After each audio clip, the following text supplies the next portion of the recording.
बंबई के डोंगरी का इलाका, जहां पे बड़े से बड़े अंडरवर्ल्ड के डॉन का एक वक्त पर कब्जा था। उसी डोंगरी में दाऊद से पहले एक ऐसी महिला डॉन पैदा हुई जिसे खुद गैंगस्टर वर्ल्ड का बादशाह दाऊद मौसी कहकर पुकारता था। ये वो डॉन थी जिसे अंडरवर्ल्ड के बड़े सलाला वरदराजन वर्धा सलाम ठोकते थे।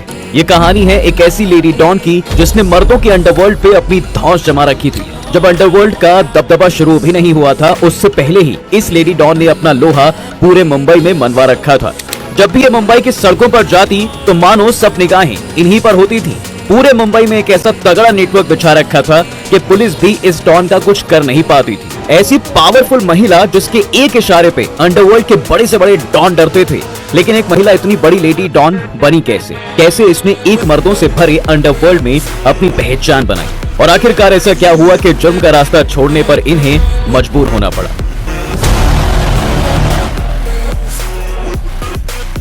देखिए, इस कहानी की शुरुआत होती है आजादी से पहले के भारत में, जहां अंग्रेजी हुकूमत कायम थी और लोगों पे जुल्म हुए जा रहे थे। इनके खिलाफ लड़ने के लिए भारत के स्वतंत्र सेनानी आगे आए। इनका एक ही इरादा था, भारत से अंग्रेजी हुकूमत को हटाने का। इस देश में तब बंबई शहर के डोंगरी में 1920 में पैदा हुई जेनाबाई दारूवाली इनके नाम के पीछे कैसे लगा, ये आगे वीडियो में जानेंगे। जेनाबाई एक मुस्लिम मेमोन परिवार में पैदा हुई थी। उनके पिता सामान की ढुलाई और सवारी लाने ले जाने का काम किया करते थे। उनका परिवार काफी बड़ा था, जिसमें 6 भाइयों के बीच वो अकेली एक बहन थी। भारत उस वक्त आर्थिक परेशानियों और कई सारी चीजों से जूझ रहा था। चारों तरफ आंदोलन और अंग्रेजों के खिलाफ क्रांति का माहौल चल रहा था।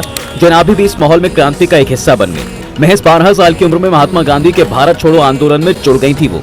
बंबई में चल रहे उस वक्त के हर आंदोलन में जेनाबाई बढ़ चढ़कर हिस्सा लेती थी। इन सब के बीच 14 साल की उम्र में उनकी शादी करा दी गई। क्रांति की आग इस तरह की उनकी जिंदगी में लगी कि वो शादी के बाद भी आंदोलन में जाया करती थी। वो विचारों की खुली थी, जिसकी वजह से वो हिंदू मुस्लिम एकता में विश्वास रखती थी।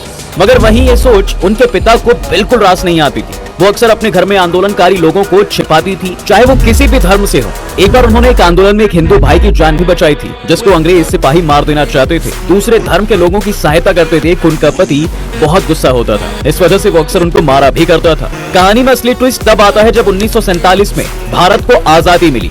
देश आजाद हो चुका था, मगर अंग्रेजों ने इस देश के 2 टुकड़े कर दिए थे, भारत और पाकिस्तान देश ऐसा देश बनाया गया जहां मेजॉरिटी मुस्लिम लोगों की थी।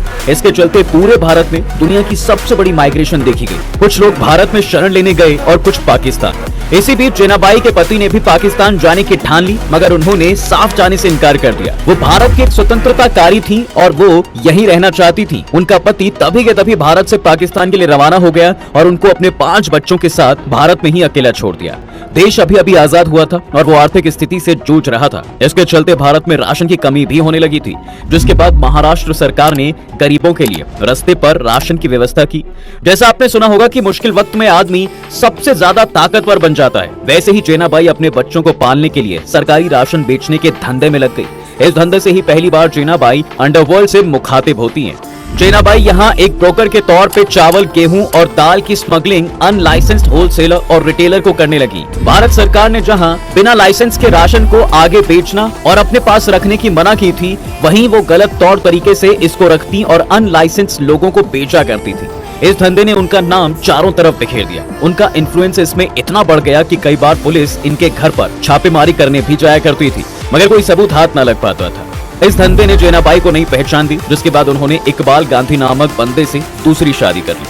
मगर धीरे धीरे इसमें मुनाफे कम होने लगे और जेनाबाई परेशान रहने लगी। जहां उन्होंने अपनी इमेज अंडरवर्ल्ड में टॉप में बना ली थी और सारे अंडरवर्ल्ड के लोगों के साथ रिश्ते बहुत ही अच्छे बना लिए थे, वहीं उनके परेशान